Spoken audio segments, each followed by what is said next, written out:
नमस्कार। आप आप बिलासपुर में काफ़ी समय से आपने सोशल सर्विस की है। आप अनेक आंदोलनों का हिस्सा रहे हैं, जैसे रेलवे ज़ोन, हाई कोर्ट या अपना बिलासपुर एयरपोर्ट। तो आप अचानक ऐसा आपने ये डिसाइड क्यों किया कि आपको पॉलिटिक्स में आना है? धन्यवाद मुझे समय देने के लिए। ये सवाल बहुत इंटरेस्टिंग है और मैं चाहता हूँ कि ये सवाल पूछा जाना चाहिए। एक लंबे समय लगभग 25 साल मैंने बिलासपुर में हर क्षेत्र में काम किया है। अगर मैं एडवोकेट हूँ तो मैंने जनहित याचिकाएँ भी लगाई हैं। अगर मैं सामान्य रूप से नागरिक के रूप में एक्टिविस्ट था तो मैंने railway zone, high court, NTPC के भू विस्थापितों की लड़ाई, एयरपोर्ट की लड़ाई, सेंट्रल यूनिवर्सिटी के आंदोलन, गुरु घासीदास विश्वविद्यालय के लिए सभी में रहा मैं। लेकिन आज मुझे लगता है कि ये समय आ गया है कि जब अच्छा जानकारी रखने वाले लोग, कानून और संविधान को समझने वाले लोग स्वयं पार्लियामेंट में जाएं। अभी देखिए आप, आज़ादी के समय लगभग 30-40 साल तक जो लोग संसद में थे वो बहुत विद्वान श्रेणी में माने जाते थे और उनमें से बहुत सारे बैरिस्टर थे। धीरे धीरे ये स्थिति बदलती गई और बड़ी संख्या में अपराधी और बड़ी संख्या में ऐसे लोग जिनके व्यापारिक इंटरेस्ट बहुत ज़्यादा है, वो लोग राजनीति में आ गए।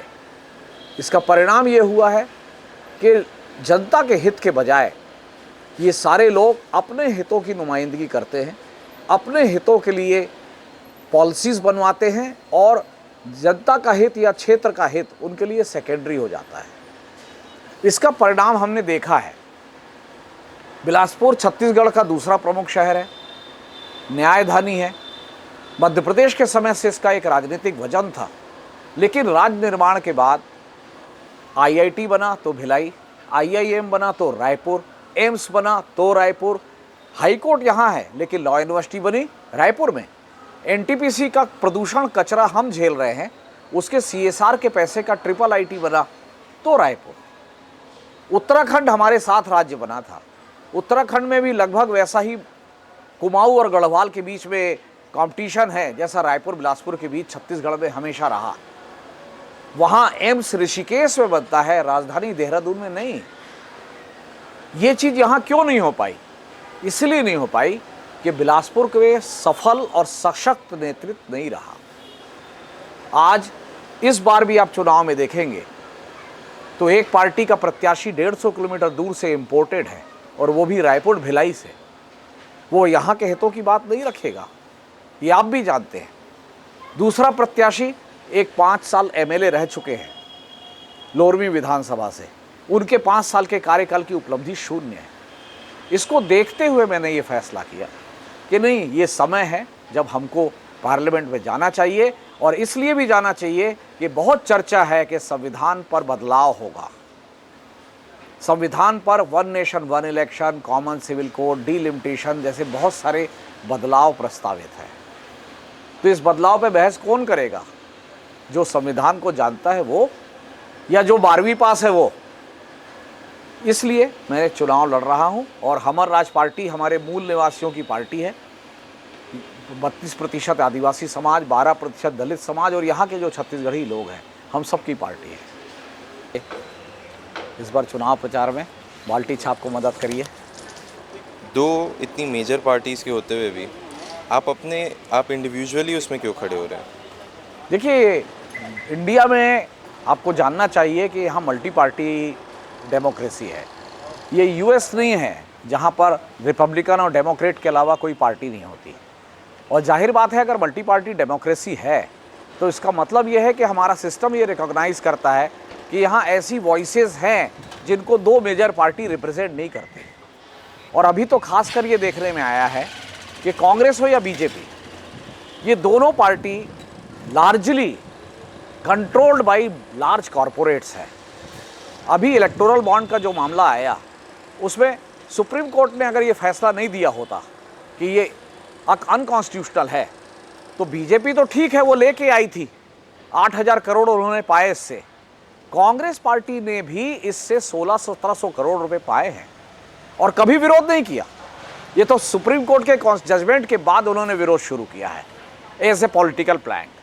तो इसका मतलब ये है कि ये पार्टियां दिल्ली से गवर्न हैं, कॉरपोरेट से गवर्न हैं। इसके कारण जो मिनरल रिच स्टेट है, जो छत्तीसगढ़ जैसी, झारखंड जैसी, उड़ीसा जैसी स्टेट है जहां नेचुरल रिसोर्सेज है, उनको कंट्रोल करने के लिए ये यहाँ जानबूझकर ऐसे रिप्रेजेंटेटिव देते हैं जो वॉइस रेज ना कर सके, एक तरीके से जो उनका झोला उठाए या संसद के अंदर केवल हाथ उठाए। मैं नाम नहीं लेना चाहूँगा, नेशनल पार्टी से भी टिकट मांगे थे, उन्होंने कहा भी कि आप बहुत अच्छे कैंडिडेट हैं, लेकिन टिकट नहीं दिया। क्यों नहीं दिया? क्योंकि उसका कारण बिल्कुल साफ है।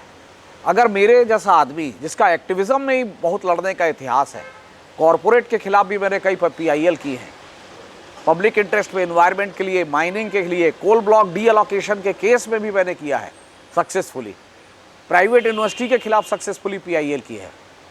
तो हमारे जैसा आदमी कभी भी उनके लिए गुलाम नहीं बनेगा, और यही कारण है कि हमारे पास और कोई विकल्प नहीं है बिना इसके कि हम नई शक्ति खड़ी करें, नई पार्टी के साथ काम करें और अपनी बात आगे बढ़ाएं।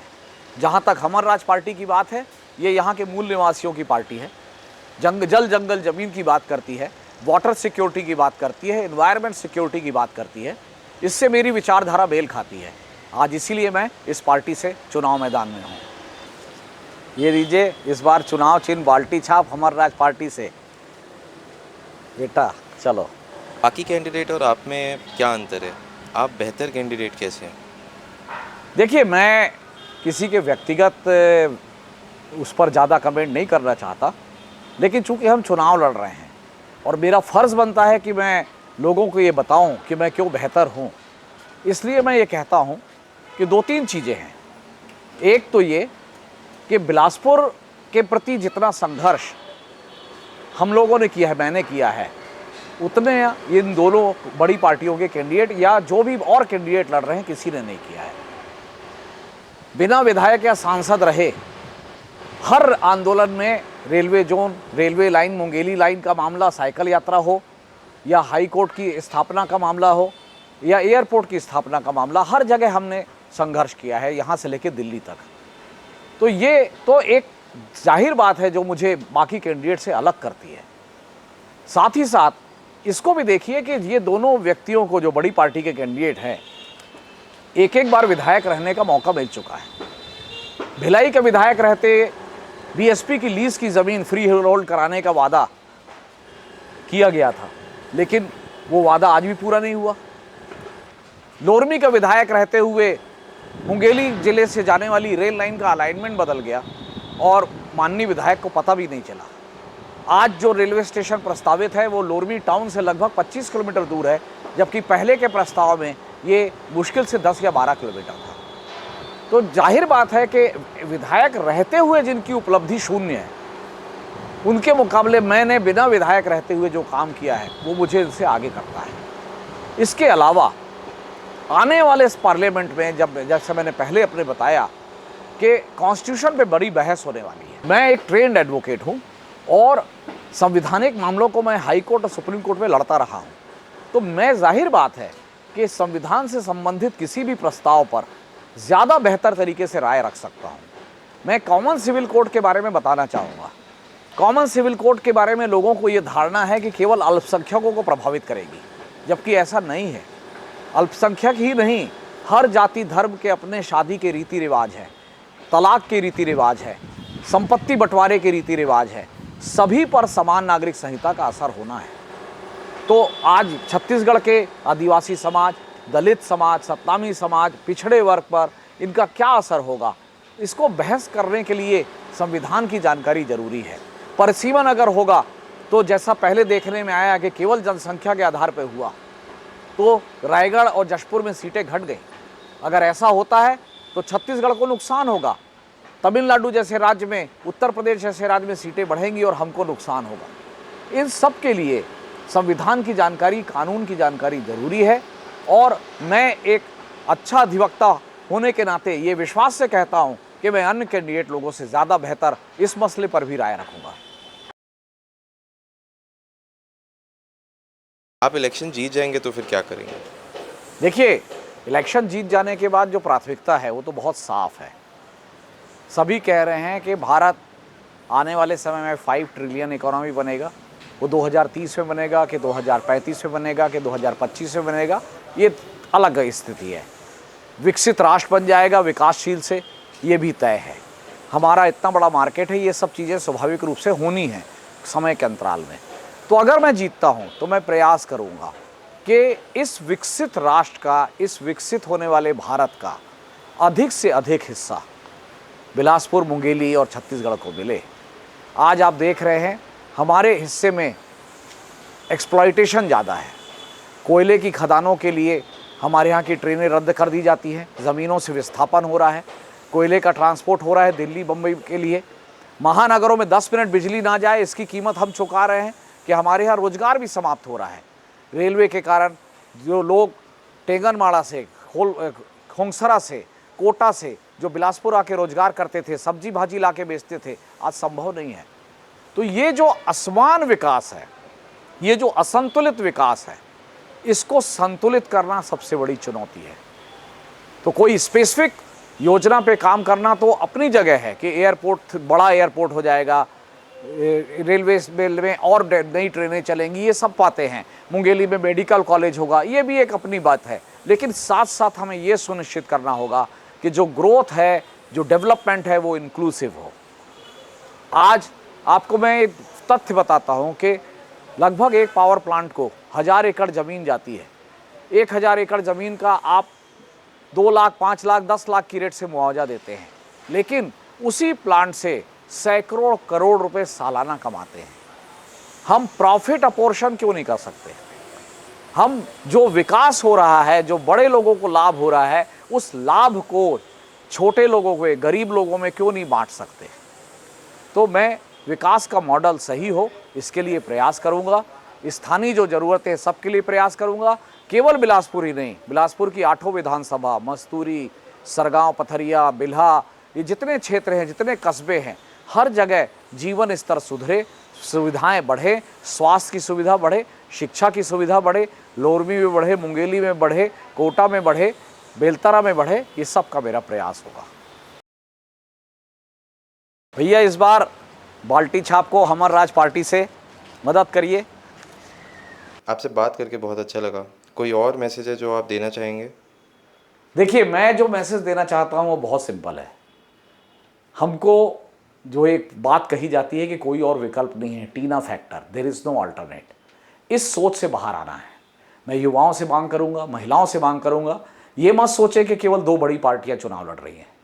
ये सोचें कि कौन प्रत्याशी ज़्यादा अच्छा है और ज़्यादा अच्छे से क्षेत्र की मांग रख सकता है। ये दोनों पार्टियां ये सोचती हैं कि छत्तीसगढ़ तो हम दोनों के बीच वोट करता है, सरकारें भी हमारे बीच ही बनती है, तो हम कैसा भी प्रत्याशी दें, कैसा भी कमज़ोर प्रत्याशी दें, बाहरी प्रत्याशी दें, लोग हमको ही वोट करेंगे। इस सोच से बाहर निकलना होगा, क्योंकि जब हम इस सोच से बाहर निकलेंगे तभी ये पार्टियां भी कोर्स करेक्शन में जाएंगी, तभी हम सच्चे लोकतंत्र की प्राप्ति करेंगे। अच्छे व्यक्ति, अच्छी पार्टी, अच्छी सोच, इनको बढ़ावा दीजिए और 7 मई को बड़ी संख्या में मतदान करने निकलिए। और जब तक 7 मई नहीं आती है, मेरे इस संदेश को अगर आप जगह जगह प्रसारित कर सके, सोशल मीडिया के माध्यम से, व्हाट्सएप के ग्रुप से, और जैसे भी वर्क कर सके बढ़ाइए, और 7 मई को बाल्टी छाप पर मुझे वोट देकर हमर राज पार्टी के प्रत्याशी को बिलासपुर से विजयी बनाइए। धन्यवाद। जय छत्तीसगढ़, जय जोहार।